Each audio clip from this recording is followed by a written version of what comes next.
Assalamualaikum warahmatullahi wabarakatuh.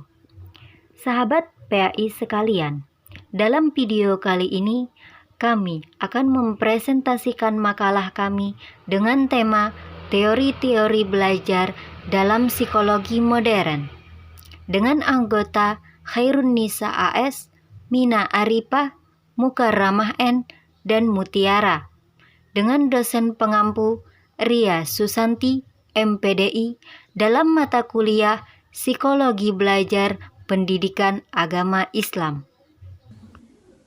Saya Khairunisa, NIM 180406050 akan membacakan tentang teori belajar kognitif. Teori belajar kognitif lebih mementingkan proses belajar daripada hasil belajarnya. Para penganut aliran kognitif mengatakan bahwa belajar tidak hanya sekedar melibatkan hubungan antara stimulus dan respon. Teori belajar kognitif dibentuk dengan tujuan mengkonstruksi prinsip-prinsip belajar secara ilmiah. Hasilnya berupa prosedur-prosedur yang dapat diterapkan pada situasi kelas untuk mendapatkan hasil yang produktif. Selanjutnya akan dibacakan oleh pemakalah yang lainnya. Perkenalkan, nama saya Mina Arifah dengan NIM 18040606571. Teori belajar kognitif menjelaskan bagaimana seseorang mencapai pemahaman atas lingkungan dan dirinya, lalu menafsirkan bahwa diri dan lingkungan psikologisnya merupakan faktor-faktor yang kait-mengait.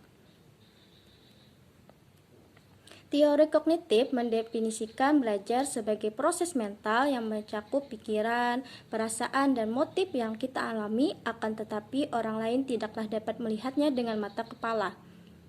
Walaupun pikiran, perasaan, dan motif tersebut tidak dapat dilihat secara langsung, namun semuanya adalah nyata adanya dalam diri manusia. Saya Mukarramah akan menjelaskan materi selanjutnya, yaitu teori belajar sosial, social learning theory, yang dikemukakan oleh Albert Bandura, menyatakan pada umumnya orang belajar untuk bersikap dan bertingkah laku melalui atau dengan mengamati tingkah laku orang lain yang dikenal sebagai model. Teori belajar sosial sering disebut juga dengan belajar melalui observasi, observational learning, yang dikenal sebagai imitasi atau modeling, yaitu proses pembelajaran yang terjadi ketika seseorang mengobservasi dan menirukan tingkah laku orang lain. Perkenalkan, nama saya Mutiara dengan NIM 180406581 akan membacakan bagian teori quantum learning. Pembelajaran kuantum dapat dikatakan sebagai model pembelajaran yang menekankan untuk memberikan manfaat yang bermakna dan juga menekankan pada tingkat kesenangan dari peserta didik atau siswa. Pembelajaran kuantum ini mengharapkan perubahan dari berbagai bidang, mulai dari lingkungan belajar, yaitu kelas, materi pembelajaran yang menyenangkan, menyeimbangkan kemampuan otak kiri dan otak kanan, serta mengefisienkan waktu pembelajaran. Bobby DePorter, 2014, menyatakan mengenai lingkungan dalam konteks panggung belajar.